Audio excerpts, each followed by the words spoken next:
안녕하세요. 민입니다. 대한민국이 아픕니다. 7번째입니다. 먼저 시작하기 앞서서 고 조인환님의 애도를 표합니다. 그거에 맞춰서 오늘 주제는 멘붕과 스트레스, 그거를 최소화는 아니고 조금 받는 방법에 대해서 얘기하겠습니다. 또한 저번에 제가 뭐 몇 번에 걸쳐서 김어준 얘기 많이 했었죠. 우파 측에서는 김어준 얘기를 통 안 하더라고요.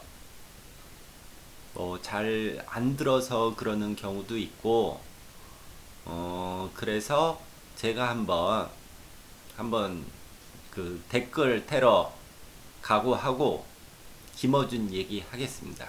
오늘 옛날 경험입니다. 옛날 경험으로.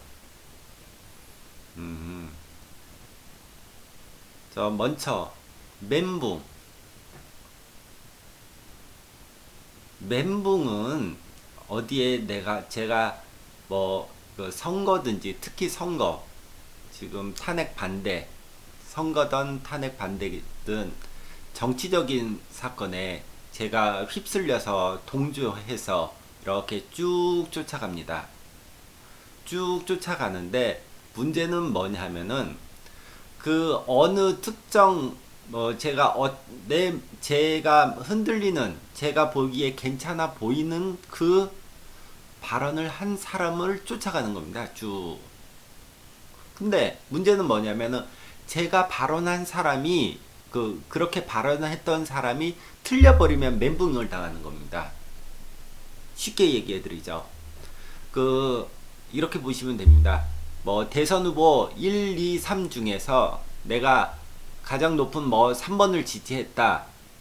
3번을 지지했다. 최고 높은 건 아니고 될 가능성이 있어 보이고 내 생각도 내 생각이랑 비슷하다. 하지만 그 3번 후보가 가다가 훅 날아가 버리면 1번으로 가게 됐듯이 그게 멘붕입니다. 그리고 또한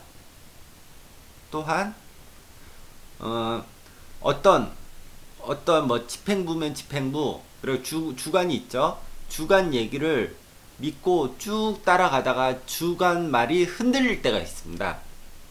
흔들릴 때가 있을 때 그 외부에서 비판이 들어오면은 거기서 또 멘붕 나갑니다. 거기서 또 이탈합니다. 이해하셨죠? 어떤 상황인지. 쭉 가는데 비판이 들어오거나 잘못된 결정을 했을 때 내 스스로 잘못된 결정을 했거나 그 주관 자체가 잘못된 결정을 했거나 그랬을 때 멘붕을 당하는 겁니다. 그러면 그 스트레스가 어마어마하게 크게 다가옵니다. 며칠이 말도 하기 싫어집니다. 그때 멘붕 당한 겁니다. 그렇더라 그러면은 지금 우리 우파가 탄핵, 기각 이거를 목소리 높여서 어떤 주관에 맞춰서 이렇게 쭉 쫓아가지 않습니까? 쭉 쫓아가는데 제가 적극적으로 제가 볼 때는 이렇게 해야 된다고 생각합니다. 제가 적극적인 행동을 하는 사람이라면은 그냥 컴퓨터만 보는 사람이 아니고 그 앞에서 일선에서 정말 일선에서 그 뭐 완전 봉사단 도우미 그 정도를 하면은 그 집회를 쭉 쫓아가는 게 맞다고 생각합니다. 뭐 다른 생각할 필요 없이 쭉 쫓아가다가 그 비판을 당하면 비판 당하는 대로 그리고 뭐 외부에서 비평이 들어오면 사람이라는 건 누구나 실수할 수 있기 때문에 비평이 들어올 수가 있습니다. 비난이 들어올 수 있고 하지만 그 같이 참가했던 사람은 그 비난을 못 견딥니다. 못 견딥니다. 진짜로. 그래서 거기서 탈락하게 됩니다. 근데 봉사단이나 저기서는 그렇게 최고 일선이니까 거기 봉사하시는 분이나 뭐 그런다. 도우미라고 할 수도 있죠. 서포터즈. 아, 요즘 말로는 서포터즈. 서포터즈 한 쭉 하다가 다음에는 쭉 이렇게 되는 겁니다. 그건 단체니까 내 일선에서 하는 거고 그 정도는 뭐 상관없는데 지금 많으신 분이 단지 컴퓨터 뒤에서 글 올리고 뭐 동영상 만들고 뭐 기타 등등 컴퓨터 안에서 이루어지는 게 아닙니까? 컴퓨터 안에서 대부분은 컴퓨터 안에서 이루어지는데 같이 동조 현상이 일어납니다. 같이 동화 현상이 일어나기 때문에 이렇게 되면 멘붕의 가능성을 안고 사는 겁니다. 멘붕의 가능성을 안고 그럼 멘붕 당할 가능성이 매우 높아집니다. 그렇게 하지 마시고 멘붕을 안 당하시려면 한 발 뒤에, 살짝 뒤에, 제가 그렇게 적극적인 행동을 해서 크게 내 생활도 문제가 되는 거고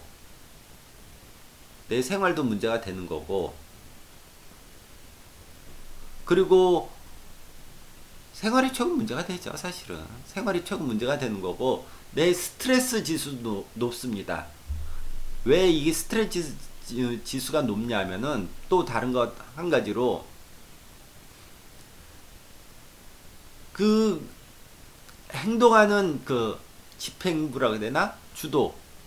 이렇게 주도하시는 분들이 제 생각만큼 빨리 하지 않습니다. 항상 늘 그렇습니다.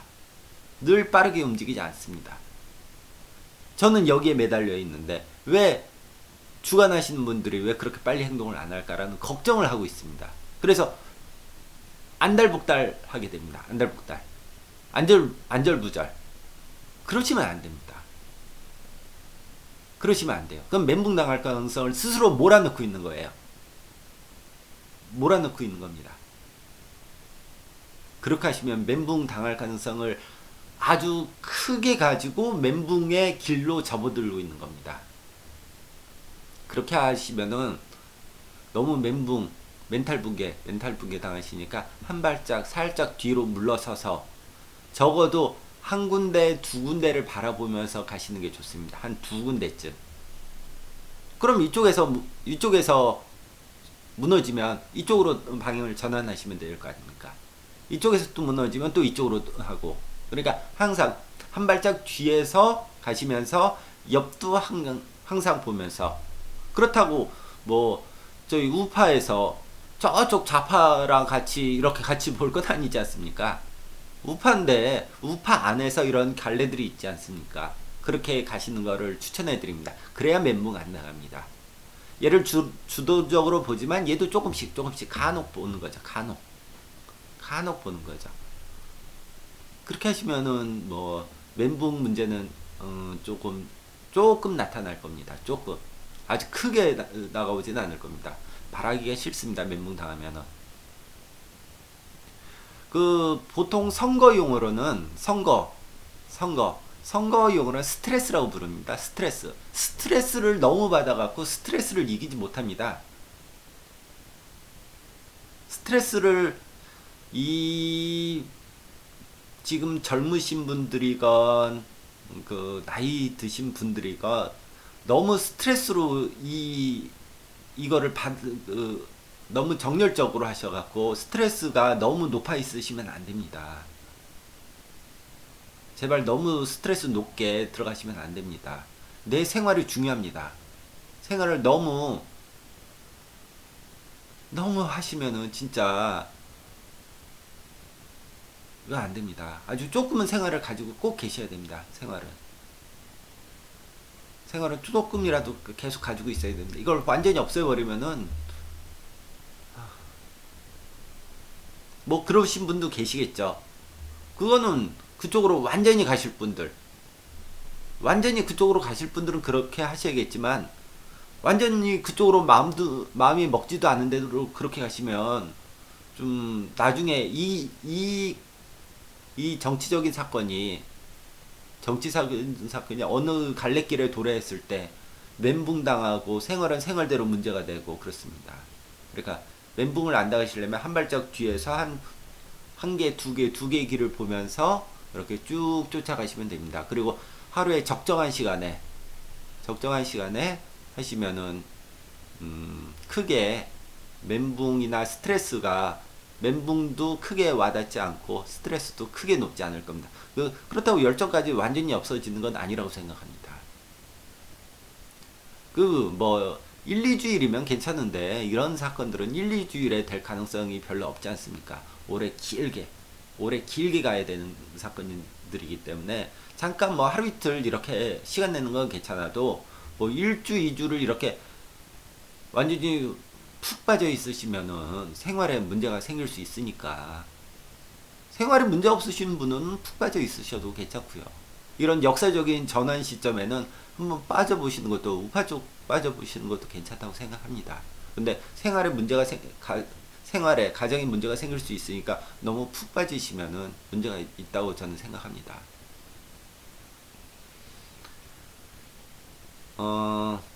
그리고 그 멘붕은 이 점만 기억하셔서 쭉 쫓아가시면 되는 거고요. 태극기 완전히 푹 빠져서 맨 앞에서 행동하실 분 아니라면은 뭐 주기적으로 내가 도와줄 수 있을 때 간간히 도와주시는 것도 괜찮은 방법이라고 생각합니다. 근데 이렇게 난 열정적으로 꼭 해야 되시는 분은 열정적으로 하시는 것도 뭐 그거는 꼭 각오하시고 괜히 조금 하다 훅 들어가시는 거는 별로 좋다고 저는 생각하지 않습니다. 미리 각오하고 그렇게 들어가시는 것을 추천해 드립니다. 조금 하다 훅 들어가시면은 그 생활에 문제가 생깁니다. 조금 들어간다는 것 자체가 생활이 내가 필요하다는 뜻입니다. 생활이 조금 필요한 상황에서 거기 훅 들어가면 생활에 문제가 생깁니다.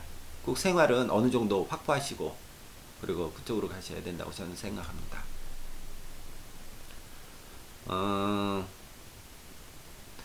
김어준 얘기 드디어 하겠습니다.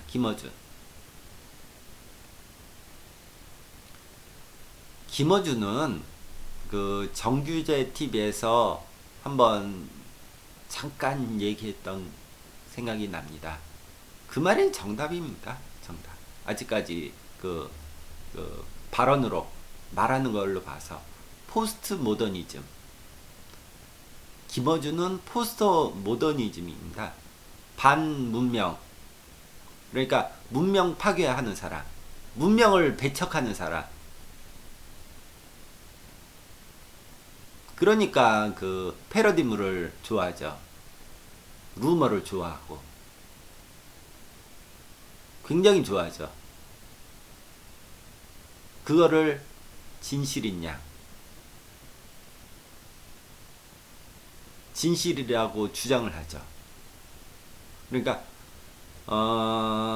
어떤 것도 좋다라고는 잘 안 합니다.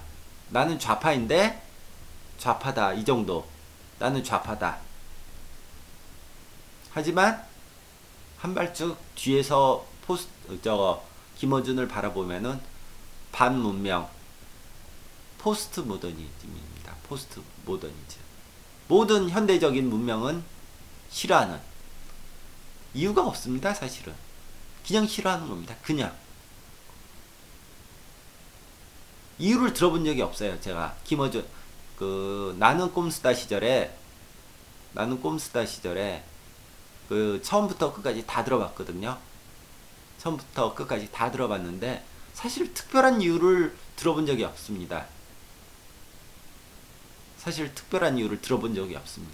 왜 싫은지, 왜 이게 문제인지 그냥 재밌으니까 이런 느낌입니다. 그냥 재밌으니까. 제가 볼 때는 루머 양성소입니다. 루머 양성소. 사실인 양, 루머를 사실인 양.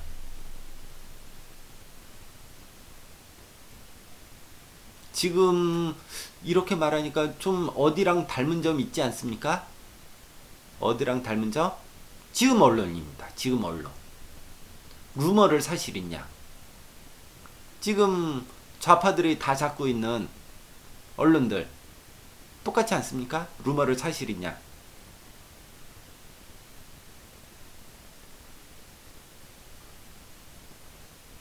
그래도 김어준은 B급, 스스로 B급, 하여튼 B급으로 이제 포장되어 있습니다. B급으로. 모든 게. 패러디 자체가 다 B급. A급으로 안 넘어가고, 그 B급으로 계속 하고 있습니다. B급으로.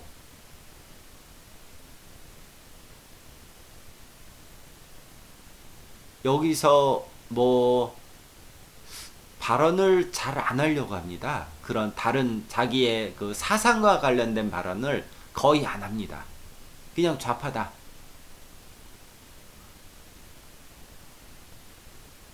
그냥 좌파다.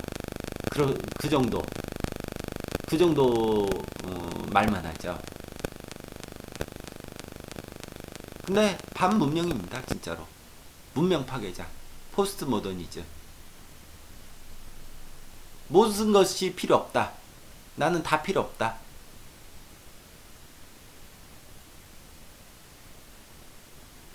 B급의 포스트 모더니즘이라고 보시면 정확합니다. 지금 언론들이 포스트 모더니즘으로 뭐 루머를 양상하죠. 그 상황이랑 지금 동일한 현상입니다. 동일한 현상. 루머가 사실이냐? 사실인지 아닌지 중요하지 않습니다. 사실인지 아닌지. 그냥 문명만 파괴되면 되는 겁니다.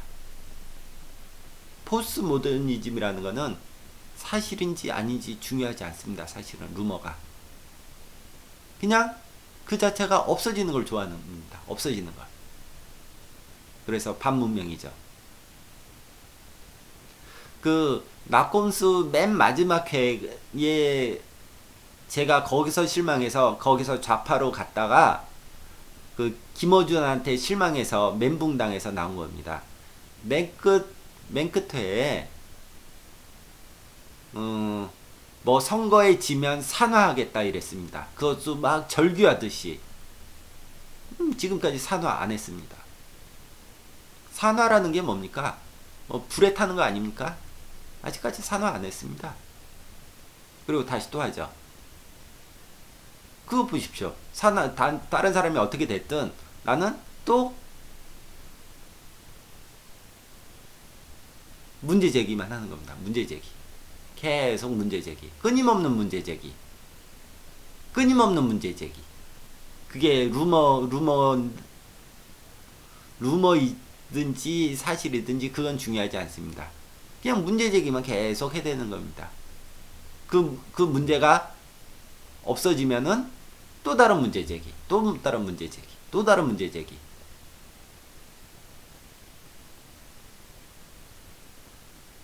좌파입니다. 그냥 좌파. 문제 제기만 하다가 끝이 나는 겁니다. 문제 제기만 하다가. 문제 제기 중에서 이게 상대방 측에서 사실로 인정하면 그걸 되게 재밌어 합니다. 어디 지금 언론이랑 되게 비슷하지 않습니까? 내용이. 이 최순실 게이트랑 아주 성격이 비슷합니다. 사실은.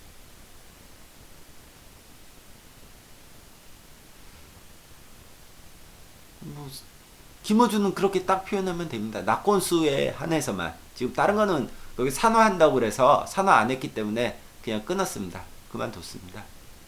그리고 문제가 있습니다. 그 좌파들의 가장 큰 문제는 저도 그 당시 상황이랑 똑같습니다. 좌파들의 가장 큰 문제는 우울증입니다. 우울증. 왜 우울증에 걸리느냐? 왜 우울증에 걸리느냐? 내가 발언하는 말이랑 내가 말하는 거 뭐 타이핑 치고 컴퓨터에 뭐 댓글 달고 글 달는 거랑 내 현재 생활에서 하는 행동이랑 다릅니다. 거기서 우울증이 시작이 됩니다. 본인은 모릅니다. 자, 예를 들어보죠. 예를 들어봅시다. 쉽습니다. 아주 쉽습니다. 재벌 해체. 이게 말이 된다고 생각합니까? 그건 좌파에서는 자주 쓰는 단어 아닙니까? 재벌해체.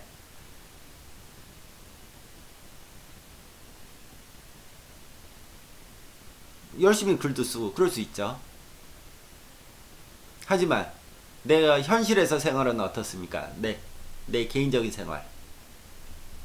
핸드폰 뭐 씁니까? 삼성 아니면 아이폰 쓰지 않습니까? LG는 눈에 차지도 않지 않습니까? 거기서 내 우울증이 안으로 들어가는 겁니다. 그 순간. 난 항상 삼성 쓰는데, 나는 항상 아이폰 쓰는데, 문제 있지 않습니까? 내 말과 생각과 내 행동이 분리가 되는 겁니다. 이렇게 분리가 시작이 되는 겁니다. 그 순간. 그쪽, 좌파들 생각을 쫓아가다 보면은. 그리고 또한, 그 대기업에 연관 안 된 물건을 쓰는 게 얼마나 힘듭니까? 그렇게 살 수 있습니까? 그렇게 안 되니까 더더 이 생각과 행동이 분리가 되는 겁니다. 그럼 우울해집니다. 계속. 모릅니다. 스스로 우울해지고 있는지. 저도 우파에 와서 이 우울증 싹 사라졌습니다. 나 대기업 전 좋다라고 생각합니다. 대기업이 전 더 많이 만들어져야 된다고 생각합니다. 정규제 TV에서 나오는 말처럼 대기업은 아주 많이 더 많이 지금 뭐 10개면은 한 100개, 1000개 만들어졌으면 좋겠습니다. 대기업이.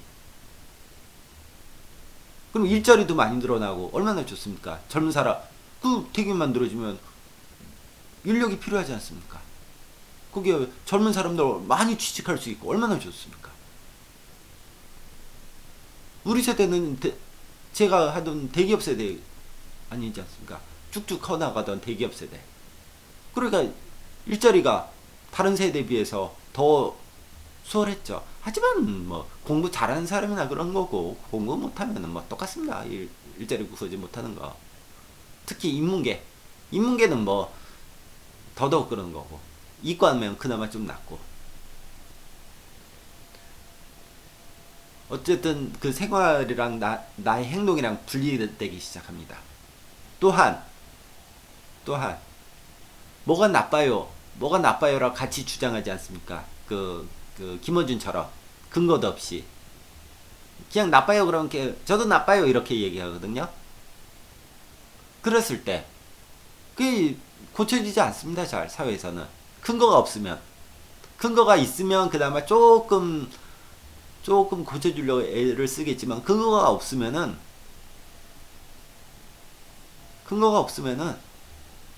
그렇게 잘 안 됩니다. 원래 명확한 근거가 있어야겠죠. 그래서 거기서 또 멘붕당합니다. 그럼 또 우울해집니다. 그게 반복되는 겁니다. 생활에서 나의 행동이라 예를 들어서 뭐 지금 좌파들이 얘기하는 삼양라면 먹자. 난 원래 농심 좋아하는데 삼양라면 먹어야 되네. 그리고 먹으면은 그게 우울해지는 겁니다. 그래서 뭐 무슨 사건이 터져서 뭐 사라. 뭐는 사면 안 돼. 이렇게 해버리면 또 내 개인 취향이 있는데 또 그렇게 하다 보면 또 우울해집니다. 계속 우울증에 계속 심화 과정이 들어가는 겁니다. 심화 과정. 버틸 수가 없습니다. 버틸 수가. 그래서 우울합니다. 진짜 우울해요. 우울하신 좌파 여러분, 좌파 때려치고 우파로 오세요. 그 우울증 싹 사라집니다. 자유민주주의 공부하세요. 우파에 오시면 우울증 싹 사라집니다. 거의.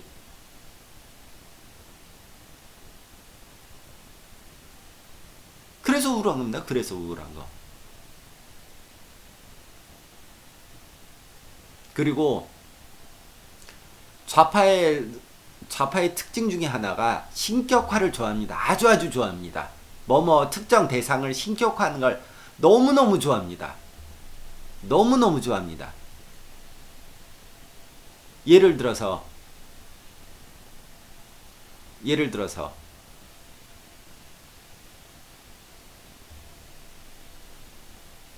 위안부상 이런 거 좌파들이 아직도 주장하고 있는 거죠. 근데 그 언론들은 그거에 같이 하죠. 신격화, 건드리면 안 되는 거. 촛불, 세월호 이렇게 신격화하는 걸 너무너무 좋아합니다. 어떻게 하다 보면 그렇게 신격화돼 있습니다. 근데 그거 신격화되는 거에 아주 조그만 비평만 들어가도 너무 스트레스 받습니다. 정말로 스트레스 받습니다. 내 생각에는 거의 그거는 절대 건드리면 안 되는 영역이라고 생각하는데 우파가 와서 비평하면 죽을 것 같습니다. 그거.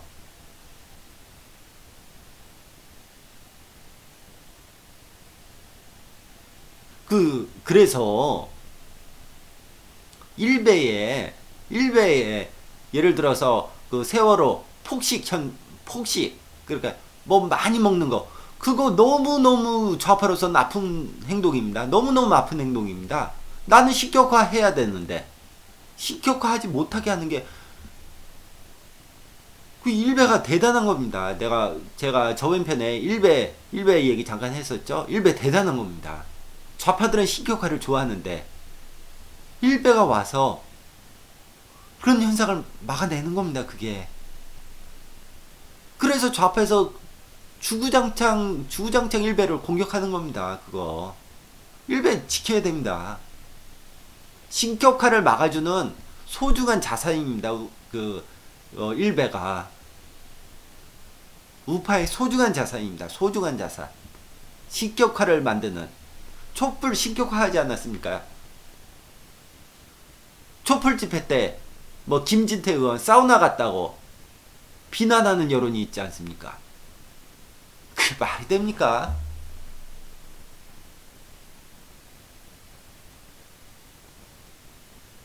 그게 말이 된다고 생각합니까? 그 온 국민은 울고 있어야 되는 겁니까? 촛불 집회 때 난 우파인데 좌파 무슨 집회에 우파도 울어야 되는 겁니까?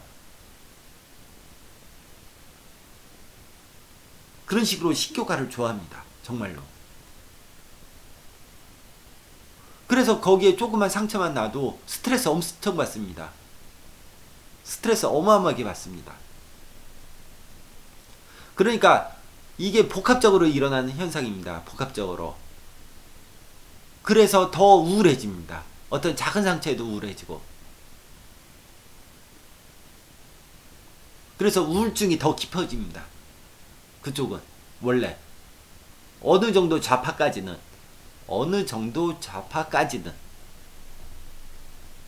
근데 그 우울증에 안 걸리는 사람들이 있죠. 주도 세력. 누구신지 아시죠? 총복은 혁명으로 가득 찼으니까 그 우울증이 못 들어옵니다. 파고 못 들어옵니다. 그 혁명이 더 크기 때문에 생각이. 그 일반적인 좌파들 쫓아다니는 좌파들은 그 우울증에 빠져 들어가 있는 겁니다. 현재. 그래서 김어준이 낙곤수 할 때 맨날 쓰던 단어가 있습니다. 쫄지마. 우파가 어떤 공격을 해도 쫄지마. 그거를 세뇌시킵니다. 세뇌. 그리고 옛날 저 대학교 때 대학 다닐 시절에도 그런 그 뭐 다른 거에 대해서 뭐 괜찮아 이런 격려 말이 있었습니다. 우파는 작은 식교화된 거에 상처 나는 것을 너무너무 아파합니다. 너무너무 아파합니다. 그러니까 그 일베가 너무너무 보기 싫은 겁니다. 일베에서 자유가 소중하다고 얘기 안 하지 않습니까? 근데 신격화는 어마어마하게 풍자와 그런 거로 바꿔놓는 게 일베거든요. 그러니까 너무너무 가슴 아픈 겁니다. 신격화를 못하게 하니까. 자유에서는 그냥 냅두지 않습니까? 원래 자유주의에서는 자유를 방해하든 자유를 공격하면 그때 방어하거나 그때 하는 건데, 일본은 그냥 다 신격화를 무너뜨리는 역할을 하고 있으니.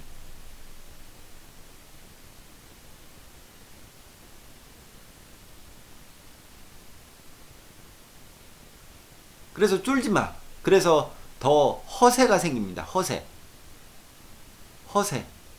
일반 보통 사람들까지요. 그냥 쫓아다니는 좌파들, 그 종북들, 핵심 세력 말고요. 핵심 세력 아니고 어느 정도 쫓아가는 좌파라면은 허세를 세뇌받습니다. 허세를 쫄지 마. 그래서 좌파 언론이 필요합니다. 이걸 계속 얘기해줘야 되는 대상이 필요합니다. 계속 루머를 양산하는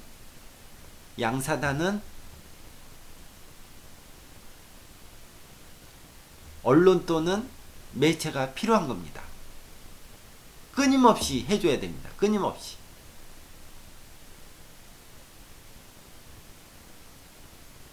그걸 또 믿게 됩니다. 또 그걸 동조하게 되고.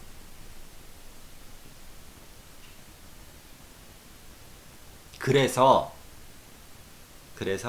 광화문에 재벌타도 이상한 인형이 생기는 겁니다. 이상한 인형. 흉측스러운 인형이 생기는 겁니다. 흉측스러운 인형.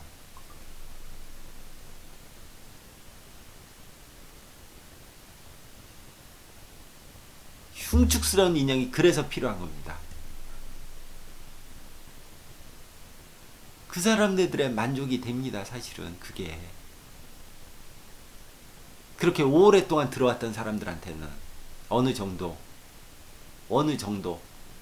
근데 처음 가는 사람한테는 깜짝 놀랍니다.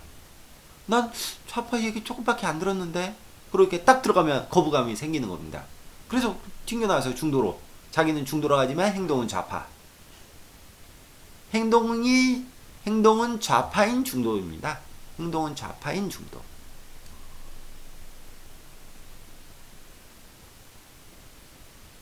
자유주의 공부 안 해봤기 때문에.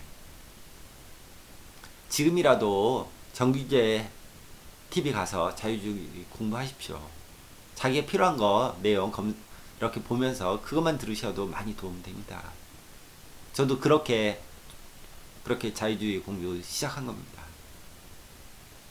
그래서 뭐 필요한 거 있으면 더 듣고 더 보고 시간 날 때 조금씩. 어쨌든 좌파는 기본적으로 그 허세를 부립니다. 허세. 아주 최고 정부 주도 세력 빼놓고서 허세입니다. 허세. 그냥 허세입니다. 그게 답니다. 허세. 하지만 그 종북 세력은 허세 아닙니다. 그거는 현실입니다. 현실. 지금 월남으로 갈 수 있다. 이 상황이면 저도 월남으로 갈 수 있다고 생각합니다.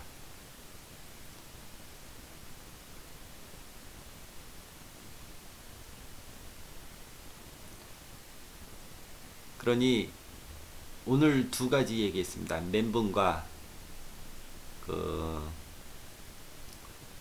좌파, 김어준, 우울증. 오늘은 여기서 그만 마치겠습니다. 감사합니다.